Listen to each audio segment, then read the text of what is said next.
my dudes, my name is Tiffany. Welcome back to my series, Internet Analysis, where I like to research and discuss things relevant to social issues and media. Today's topic is the fact that my screen time is out of control. If I'm not on my phone, I'm on my computer. If I'm not on my computer, I'm watching TV. Sometimes I'm doing all three at once. Honestly, rather than trying to add up all of my cumulative screen times, it would be easier to count the hours that I am not on my screen, which is mostly when I am sleeping. A lot of us have this problem, and I know that some people like to try like digital detoxes, or you go as far as literally locking your phone away, putting it in a box, trying to get it away from you. And I have been very tempted to do that, but I also need my phone for a lot of things, you know? Maps, alarms, calculators, Googling random things all the time. Yes, a lot of that can be done with other devices, but the thing that makes a phone so appealing and addicting is that it's everything all in one. It's always in the palm of your hand. I've been thinking about this for a long time, and I've considered doing a digital detox, but it never really seemed convenient. And honestly, quarantine should be the ideal time. I mean, I don't have to do much of anything. I'm already home all the time, but I am also bored and need distractions. So it doesn't seem like the best time. My point of this video is that I am trying really hard to learn healthy boundaries and work on my bad habits because I know that it's not possible for me to entirely cut out screen time. This is the modern life, baby. We've got technology everywhere. That being said, I would definitely like to decrease my screen time for a lot of reasons, though I do know that technology is not inherently evil. There are a lot of tools and things that can be accessed on screens that are actually really great for us. This is going to be a very Libra video, as always. And so, before we get into the topic, I've got to give a shout out to today's sponsor, which is Meditopia. Meditopia is a mental wellness app that has meditations, calming nature sounds, relaxing music, and more. The thing is, I've always struggled to meditate during the day because it makes me so tired, which is actually great because now I use Meditopia to help me fall asleep. I tend to get very restless and anxious at night, especially when I can't fall asleep. Sometimes my room is really quiet, too quiet, and I can hear everything and it just freaks me out. So I really like to listen to relaxing things in bed that can help calm me down and distract me, and eventually I will fall asleep. So this app has sleep meditations, sleep stories, and sleep sounds, all of which are incredibly relaxing. Also, sometimes I like to listen to French before bed, and Meditopia has the option to change your language. So sometimes I switch it on to French for a little extra language practice. So the app is free to download. It's available on Android and iOS. There is a free version, but you can get access to all of the content with the subscription. I highly recommend trying it out, learning to meditate, or even just using it to improve your sleep like I do. So you guys can click the link in the description to download Meditopia and try a 7-day free trial of the subscription. Thank you, sponsor. Now back to it. Later on in this video, I'm going to talk about more of my favorite apps. I know we're talking about how I have too much screen time, and then I'm telling you about my favorite apps. I see the irony, but hashtag not all apps are bad, okay? I don't want this video to seem like I'm demonizing technology or using your phone, because honestly, that would just make me a huge hypocrite. There are many helpful, beneficial apps that actually have improved my life, including Meditopia. And technically, that is not even screen time, you know? Like, my eyes are shut, so it doesn't count, right? Okay, so to state the obvious, why is too much screen time bad? For me, I definitely struggle with eye strain and headaches. I also find that it makes me very distracted and unfocused. I feel like I'm always bopping between different devices, and it's hard for me to step away from them entirely. And I think the constant stimulation can be very overwhelming, but also addicting. So again, you can recognize that it's a problem and that it's not making you feel good, but it's still so hard to stop. No quiet time. I've realized recently that I am always listening to something, whether it is music, YouTube videos, podcasts.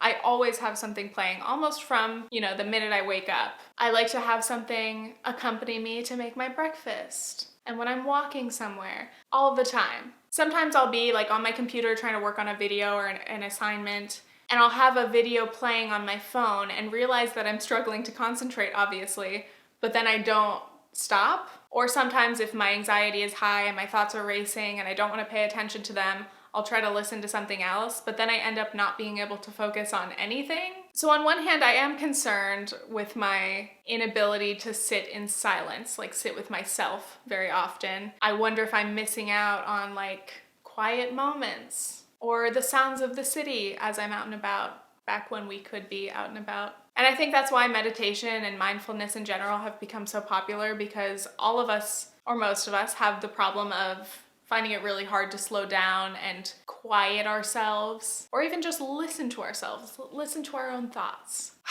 Focus on our breathing. Unfortunately, I think I have a very deviated septum and it makes it really hard to breathe through my nose at all times, so focusing on my breathing is not something I want to do, but it is good. Deep breathing. Anyway, on the other hand, as much as I want to experience silence, I just love content, okay? I love supporting other YouTubers. I love learning and listening to podcasts and getting into those. I love music, you know, it hypes me up. Back when I used to commute on the subway to college, TBT to those days. I really miss that. I miss that part of my routine. So now let's get into the details of my screen time. What exactly am I doing on these screens? So we have been blessed and cursed with the screen time feature on iOS, as well as YouTube giving us our watch time. Who asked for that? My average YouTube watch time per day is 2.5 hours, and that is a lot lower than it used to be. Many times I have been shocked and greatly disappointed when that screen time weekly alert pops up. Thanks for that. My typical average is about 8 hours per day on my phone, which seems excessive. My top used app used to always be YouTube, but now, since quarantine, it has been Stardew Valley, which is a game I've been playing. I only have it on mobile, so I have to play it. It's actually been a very relaxing and calming activity. So it does feel like a part of my day that I need right now. And I've played it for over 80 hours already, which I would have rather not known, but at the beginning of the game every time it shows you your playing log, so thanks. I guess I'll face reality and play for another 3 hours. So YouTube and Stardew Valley tied for first, then we have Instagram, then we have Twitter. And sometimes my excuse for my screen time is that it's my job. I'm a content creator. You know, I have to use Instagram. I have to read my DMs and reply to them and post on stories, interact with people. I do that on Twitter too. And I use Twitter for news and politics, so that's good. And I watch so much YouTube for research, right? And while some of that is true, I definitely have to admit that the majority of my screen time is definitely leisure time. Though it is hard to kind of distinguish when you're a content creator. Dare I say an influencer? The funny thing is, originally this video was supposed to be one of those I didn't use my phone for 7 days challenge vlog videos. But literally I wouldn't do it because I wanted to play Stardew Valley and I could only do it on my phone. So I refused. But I thought about it and I was like, okay, I know it could be interesting. It could make for some fascinating content if I locked my phone in a box or something. But also that's not my ultimate goal. I'm not gonna get rid of my phone. I'm probably always going to have a smartphone. So I think it's a lot more realistic in my digital detox to just learn healthy habits, which is a lot more difficult to do long term and make those habits stick. So ultimately my goal is just to be more mindful of my screen time and use it less, but that's not as interesting of a video concept. I used my phone slightly less for 7 days. And another thing is, of all times to try to do this, I think it really is hard to do this during quarantine. Yeah, I could do other things, but I just took weeks to finish a puzzle. I can't start another one anytime soon. I kind of need my screen time. I'm trying to be kind and forgiving to myself right now because I remind myself that, I don't know, some days I'm like you need to get your shit together, you need to do more, you feel fine, you should be working more. But then I'm we are actually in a literal pandemic. I can cut myself some slack right now. Anyway, that was a tangent, but continuing on. In trying to decrease my screen time, I, for a short amount of time, deleted Instagram and Twitter off of my phone. But then with Instagram, I would need to post something to my story or post an actual post, so I'd have to re-download the app and it just became a pain. And then Twitter, I kept finding myself using mobile Safari Twitter, which is just the worst. By the way, fun tip if you're like me and can't really handle news and politics right now. I know it's important to be informed, and typically I am very informed, but As I've mentioned on a lot of platforms, I suffer from anxiety about health. I am always very concerned about getting sick, so this entire situation has been triggering to me constantly. And to be able to get through every day, I have adapted my news consumption. On Twitter, Lex Croucher recommended changing the country of your trending tab to a country with a language that you don't speak. So I chose South Korea, and that means every time I absentmindedly go to the trending tab, I see nothing, essentially, because I can't read that language. And that helps me because I used to go to the trending tab and see a bunch of bad news, and it would instantly make me feel sick, and then I would end up reading it, and it would make me feel worse. I've also blocked all words related to the situation to try to filter those tweets out as well. So that way I can kind of still use Twitter, but just for a little bit more fun. And in terms of politics, you guys keep asking me for updates. I'm not ready to face it yet, so yes, I am ignoring it for now, mostly. Continuing. Anyway, another reason that I feel like I can't just lock my phone away is that I am low-key addicted to productivity apps and tracking a lot of things on my phone. We just talked about productivity in 2 videos ago, this video, and I mentioned how being productive is obviously necessary and important, but it's also something that we can kind of obsess over and start to get upset with ourselves if we don't reach all of our goals. So in the same way, productivity apps can be great and helpful, but they can also sometimes make us feel really bad about ourselves. In the App Store, productivity apps are very popular. There's truly an app for everything. You can find apps for self-improvement, organization, tracking your progress in different things over time. And let me be honest, I love having this data. I love having access to this information about myself. For example, Spotify Wrapped. Every year Spotify tells you, your top artists, your top genres, your top songs, and I live for that shit. Nothing is better to me than having everything I've done compiled neatly into a few cute infographics. Are you kidding me? By the way, I wish YouTube would do that because I would love to know whose channels do I watch the most? What genre do I watch the most? Tell me, please. You're already tracking my watching. Please just give me the details. So yes, clearly I love tracking things, especially with apps, and now I'm gonna tell you about a few of my apps that I love.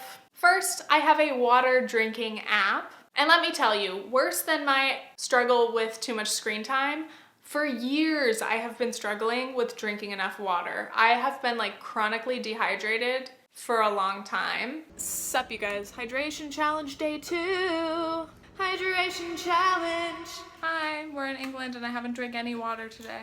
And it used to be so hard for me to force myself to drink enough water consistently. I'd maybe do it for 1 day, and then the next day I would sip on an iced coffee all day. It would be 5 p.m. and I'd be like, oh, I haven't had any water yet. Too bad. I once tried an app called Plant Nanny where you water a virtual plant every time you drink water, but I failed and my plants kept dying, so I got sad and stopped using it. But that might work for you. Someone else recommended an app to me called WaterMinder, which is a very simple hydration tracking app, but I think I paid $5 or something for it, and that alone, just spending money on an app, has made me want to use it so that I don't feel like I wasted that money. But yeah, so far it's actually worked. I've been using it since October. I've been more consistent with my water drinking than ever. I've had times where I've fallen off, but I'm getting back to it. So thanks, app. If you've watched any of my videos about money or debt or personal finance, you would know that I have a few apps that help me. I use the app Everydollar to track all of my individual transactions and categorize them.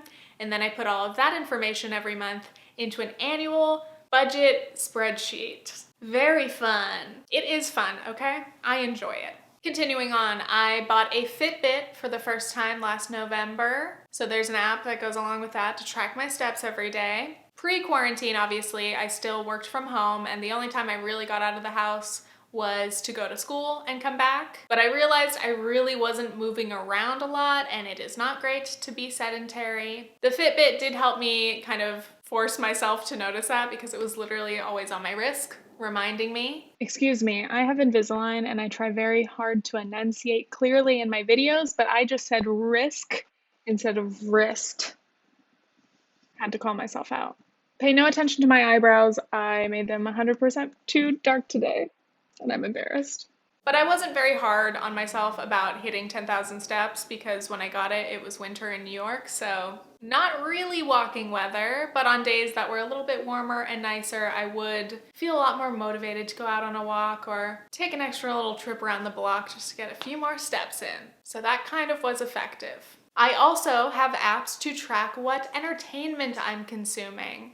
I have an app called Letterboxd where you can track the movies that you watch and you can rate them and review them. Absolutely love that app. You can add me if you want. I don't know how much you can see. I think everything's public on there. And then I have Goodreads, which is a similar app but for books. And I have been an absolute flop this year in terms of reading because I have too much to read for school. But on Goodreads, you can have reading challenges, see what other people are reading, rate books, review it. We love it. So on a lot of these apps, we are encouraged to share progress. You know, apps like FitBit, Goodreads, Letterboxd, those are very social apps and you're supposed to engage with other people. And I've noticed that so many of these productivity apps are gamified with streaks, which can be kind of motivating, but it can also make you feel like you're losing when you miss a day. When you break the streak, you're a failure. It's like, dude, I deleted Snapchat for a reason. I don't want to care about streaks. So ultimately what I realized was as much as I enjoy these apps, when I'm spending my day tracking a bunch of different behaviors, every time I do something, I go into the app, then I end up getting distracted and I go and use other apps. It makes it very difficult to distance myself from my phone throughout the day. By the way, random, but there's also an app called Life Cycle, which somebody recommended, and it was right up my alley because what it does is it tracks your location every day by GPS, and then you're supposed to go in and say where you were and what you were doing. Oh, I was at a restaurant in Charleston. And then by the end of like a full year, you can see exactly how much time you've spent doing various things. And the side of me that likes data was like, oh my God, I need this. But then the other side of me was like, I don't want to put in the work. I was too lazy to like fill out the information. I haven't looked at it since February, and writing this video, I opened it and it's obviously been tracking me still through quarantine. And it literally is like in home, sleeping, and this tiny little sliver is anytime I've gone grocery shopping. And it's told me I was home more than usual. I slept the same as usual.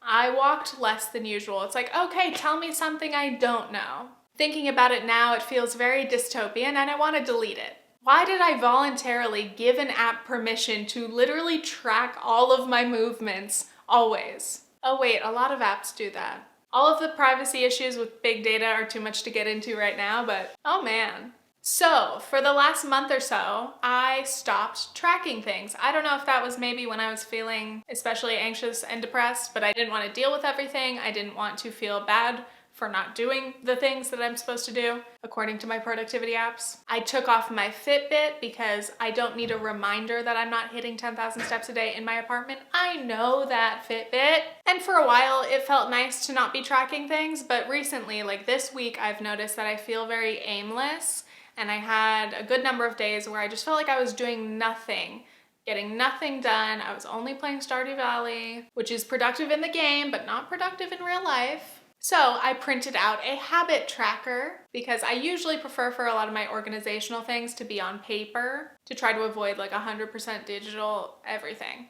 And on this tracker, I want to work on my hydration habits, trying to get those back on track, stretching, exercising a few times a week, doing video work, homework. Even though I made a video about how we don't need to feel compelled to be super productive right now, I have fallen into a slump. I've fallen behind on work, which is only going to stress me out more. So I actually think that being kind and gentle with myself right now requires holding myself accountable a little bit more and trying to encourage myself to do a little bit of everything every day so that everything doesn't feel so overwhelming as entire tasks. So I'm back on my bullshit. I'm tracking my progress. I'm using my little habit tracker, filling it in every day. I'm writing most of it down, but I am back using some of my apps. And so we reached the end of the video. What's my point? I already told you. I feel like in all of my videos lately, they've been so contradictory. Like people are like, you're not making sense.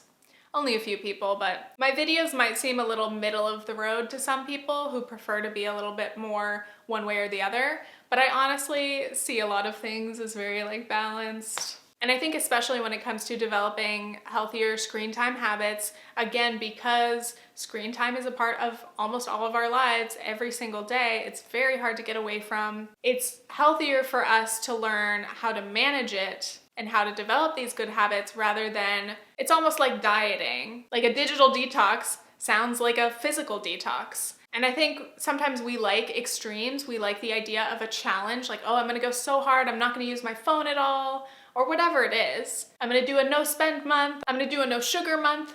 These challenges are very difficult, but there's something very appealing about having like an extreme challenge and seeing if we can get through it. But then I think when you end that more restricted period, I don't think we usually learn that much from it. Right at the end, you can reflect and you've probably learned a few things, but we tend to fall back into our typical habits, or even worse, sometimes we slingshot the other way. That's what I feel like I would do. If I cut off my phone use for a few days, I'd be like, oh, that's great. And then when I get my phone back, I'm gonna use it for like 3 days straight. So anyway, I hope you guys enjoyed this video somehow. If you can relate to it, please let me know if you would like to share your screen time or your top apps or something. I'd love to hear it. Also, if you have any suggestions or tips on how to better manage your screen time or give yourself breaks, let us know, please. In the past few months, my views have been just slightly down more than usual because I think when you're not posting as often, the algorithm doesn't like you as much.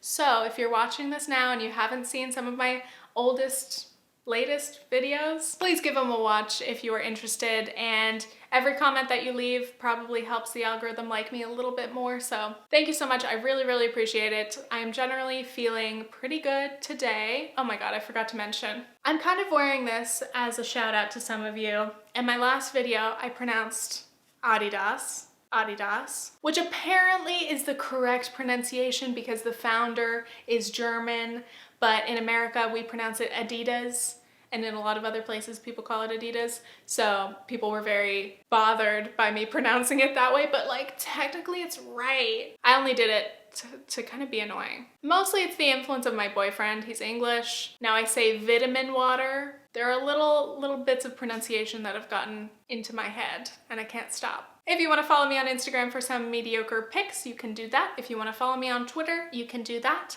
And please subscribe if you haven't and stay tuned for my next internet analysis video. Oh, one last reminder, please click the link in the description and download Meditopia. Try that free trial. Okay, thanks, bye.